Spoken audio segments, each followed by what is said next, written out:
My general concern, current immediate concern is the law and order of the country. And in order to maintain the law and order of the country demands the person who knows about the law and order. In my point of view, they should prepare for the next general election. For that, they should not focus on maintaining the law and order, but they should prepare for anything big. Our sovereignty is in threat.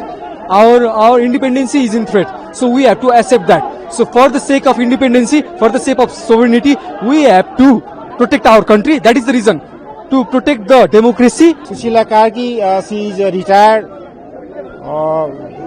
from Supreme Court. Her age is 75 around. The voice of youth is to lead the nation by the youth.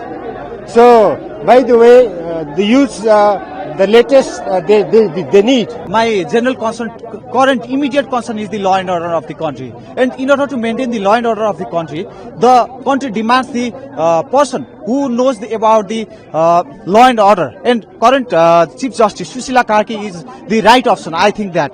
But Gen Zs are also demanding the Balen and the Harka Sampang. But they should, I think, in my point of view, they should prepare for the next general election.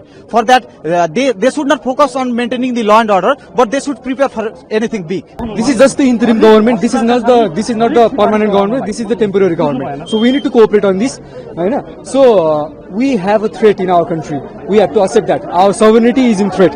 Our independence is in threat. So we have to accept that. So for the sake of independency, for the sake of sovereignty, we have to protect our country. That is the reason. To protect the democracy, we have given the name of her. This is the change and revolution is Gen Z. So, by the way, Sushila Karki, she is retired from Supreme Court. Her age is 75 around. So the voice of youth is to lead the nation by the youth. So, by the way, the youth, the latest they need. So Harka Sampang and the Balen, they need Harka Sampang in Balen. So we are watching this Gen Z for 3-4 days here. So Harka Sampang is leading the Gen Z leadership in Dharan. So he is now inside.